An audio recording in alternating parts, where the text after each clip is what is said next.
everyone. You're welcome to the Exceptional Professional. My name is Ayokunu Akitayo, and on this series of the Exceptional Professionals, I will be reaching out to professionals in various fields to get their opinions on the topic inclusion and diversity. I am Duduyemi, the Radiant host, and you are welcome. Today, I am with my darling friend, Rosa in the building, Roseline Oluyeye, my dear friend, who is an expert in the field of special education. And today, we'll be talking about the intersection of disability and education. You're welcome, my darling Rosa. Thank you for having me. All right, please give us a brief about yourself. My name is Roseline Oluyeye. I'm a special educator and a child development advocate. I also run a YouTube channel where I educate people about children with disability. Alrighty, well, it's nice to meet you. So I'd like to know what really inspired you to become a special educator. It boils down to one of my first experience with a child with disability. My first experience with a child with disability was when I was in secondary school, junior secondary school. And there's a particular classmate of mine that our dad is a teacher, maths teacher. So you know it must be very, very good. Yeah. But this particular child is not so good. She has learning disability. The teachers keep on referencing to her that your dad is this, your dad is that. Do you understand what I'm saying? So whenever she's not performing well, they will beat her repeatedly. Do you understand? So I guess I met her later when I was doing my degree. She came in for NC or something. So I met her then. You know, when I was young then, I didn't really know that it was as a result of maybe learning disability. I just feel like, and that is so good. Do you understand what I'm saying? Yeah. Okay, so now I can trace it that, okay, this is why she's not performing well. So that kind of experience when you have teacher maltreating children with their disability because they really don't have this understanding. It's one of those things that actually gingered me to pursue the profession. Wow, that's great. I believe that no child under your care would have to suffer the same fate as that your classmate in secondary school. Now that you have become a professional, that's quite inspiring. Can you share some strategies for creating inclusive learning environments that support children with disabilities? One of the unique strategies that we need to implement, the environment needs to be accessible for children with disability. At times, our environment is like an hindrance that prevents children with disability from accessing what they actually need to access. The environment needs to be accessible for all. We have to look at the child's disability and make sure that the kind of environment we are creating is accessible for all children with disability. That's the second thing. The environment has to be stimulating for a child. It's like a place where the child is traumatized when you're going to. Do you understand what I'm saying? So the socio-emotional aspect too, it has to be accessible too. Does it have to do with how the teacher treats the child, or what exactly is that about? Yes, it boils down to the relationship of the teacher and everyone within the environment of the child's learning, like the environment the child is learning. Okay. It has to do with the teachers, caregivers, everyone that has to do it. And you know, the instructional aspect is having things that the child can actually learn from, like a system, like a strategy. You don't just apply things in an inclusive environment. You have to know why you are doing it. It's just like this, our individualized educational program. You have to know why you are doing it. You can't teach a child like the way you teach the regular, okay, the child is this, just put every one of them in class and just write lesson note and all that. It's not applicable when it comes to children with disability. I think we should be more particular about their individual development, their individual goals, and not to collect class. Not a collective approach. Oh, good. So now, you're giving us three strategies. I got the accessibility in the environment, then social, emotional aspect of the teaching, and then individualized educational programs. So I believe these three will really go a long way in affecting a child's learning abilities. So how do you think educators can better support students with disabilities, and what resources would you recommend? One of the ways I think educators can support children with disabilities by collaborating with other professionals. You see, we can't go wrong when we collaborate with other professionals. And they are the resources themselves, because to a particular extent, we tend to know little. At times you approach some special educator, they don't know some aspect of special education because that's not their basis. Such special education still needs to collaborate with other special educators, experts in another field. So one of the key things that educators need to do is collaborate with professionals. When you think you are getting something wrong, you need to collaborate. Story I told you about my classmates, and that imagine the teachers we had then inform the special educator. That a particular teacher's approach might be different from other teachers' approach. Yeah. Because though you don't understand the child's difficulty, you don't know what the child is facing, but you've told someone else, and the person can actually recommend what to do. So we can't go wrong with collaborating with other professionals. And for the resources you asked, I think the professionals are the resources themselves. Professionals are the resources. They are the resources themselves, because when you connect with them, when you connect with professionals, and when I mean professionals, not just special educator, we have speech therapists, we have everyone. Professionals in this aspect means everyone that works with a child with disability, every stakeholder is involved in the child's developmental progress. Wow, nice. That's amazing. Thank you so much for recommending that. Okay, so tell us more about your work with Kingdom Network Influencers and how it supports youngsters with disabilities. Kingdom Network Influencers, what we basically do is to reach out to youngsters, children and young adults to help them, to help their growth process. That's just it in a nutshell. Like, we've come to identify that there are a lot of things that limit a child's growth. There are a lot of things that affect a child's process. There are a lot of things that affect their learning. There are a lot of things that affect their behavior.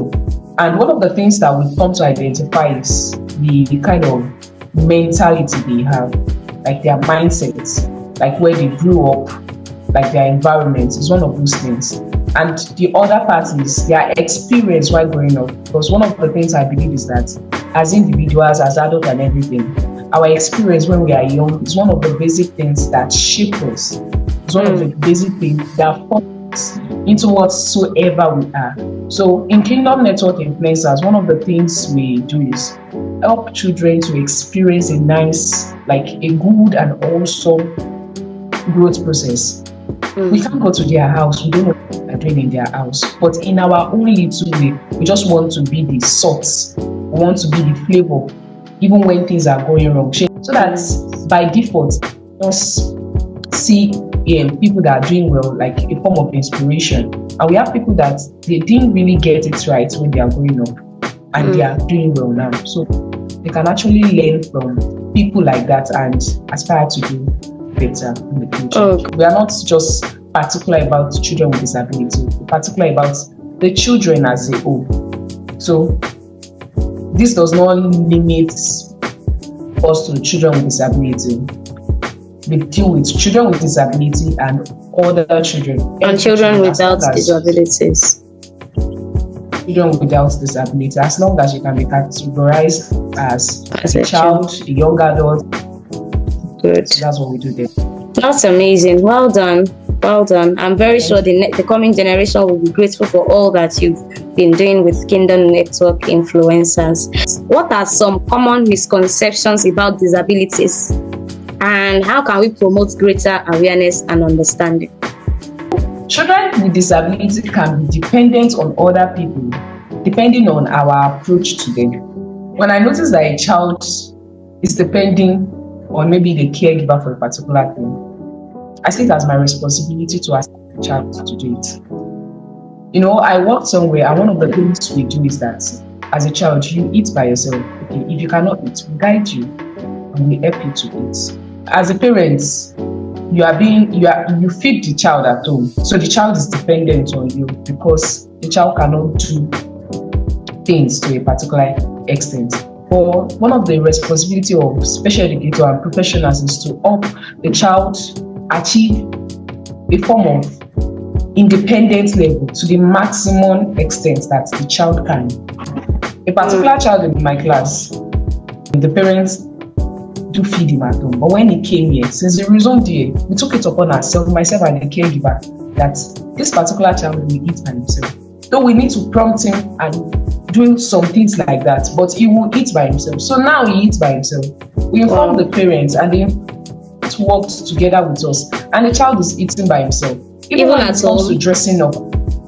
Yes, now the parents actually did the same thing we did in school. Oh, good. And he's eating by himself. So now that's the point of collaboration between the parents and also the teachers.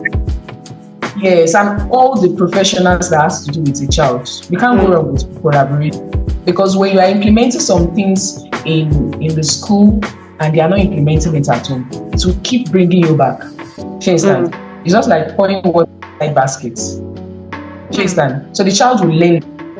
They will definitely go on break. The child is not living with you, so the child will learn. So dependency level depends on us. I feel that's one of the things. I think that's one of the things that people think that children with disability are dependent. But I think it's highly depending on every stakeholder that works with the child, depending on how we teach the child to be independent. So it boils down to us as stakeholders. If you want the child to be independent, it boils down to you. That means you have to help the child to start taking responsibility. To start taking responsibility, the maximum height that they can. Just help them, because you can't always do things for them. Like you can't do everything for them. Thank you so much for your time. It's been a wonderful learning moment with you. There are so many professional special educators out there. There are so many professionals in your field. What do you think is one thing that makes you exceptional as a professional in your field?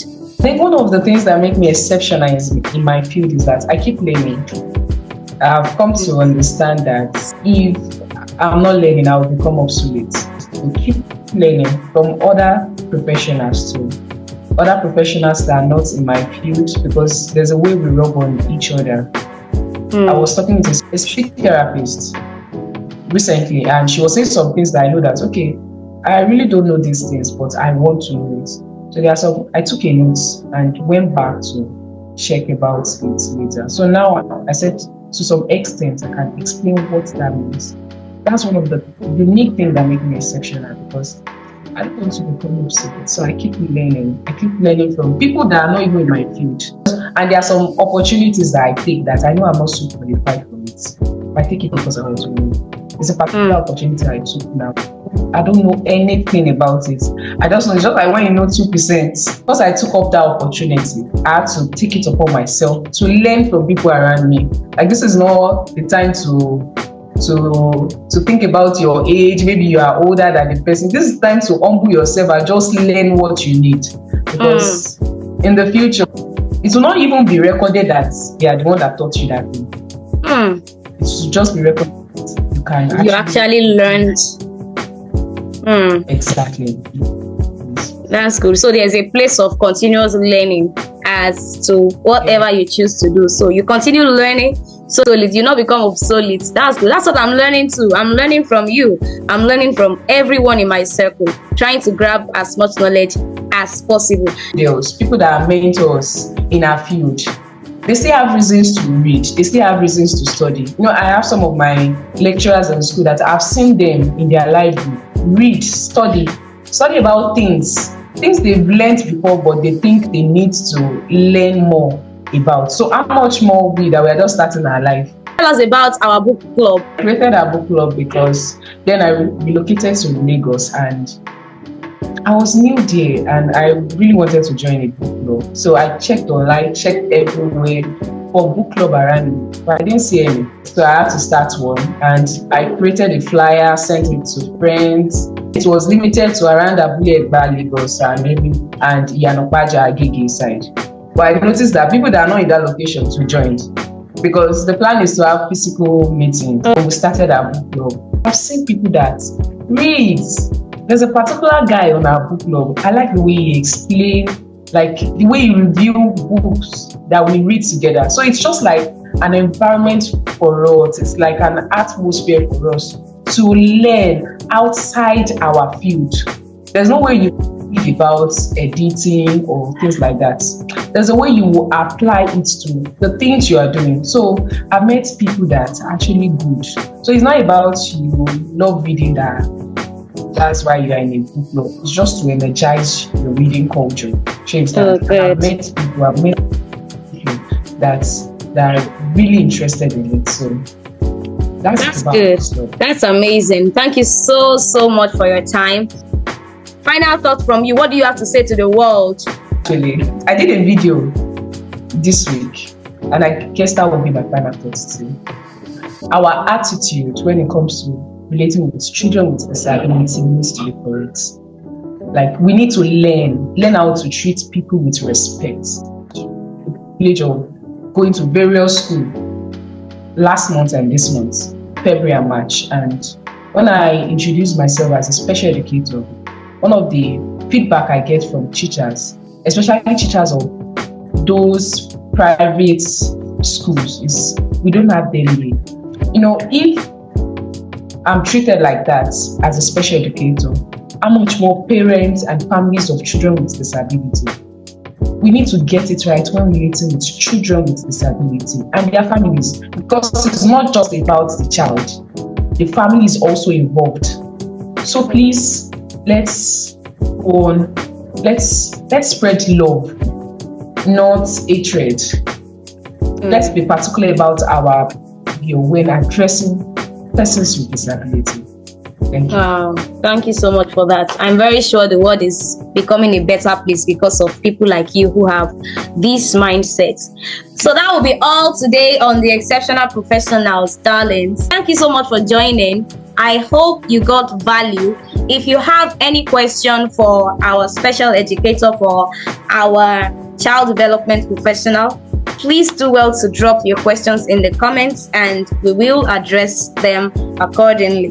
Thank you so much. God bless you. Bye. Bye.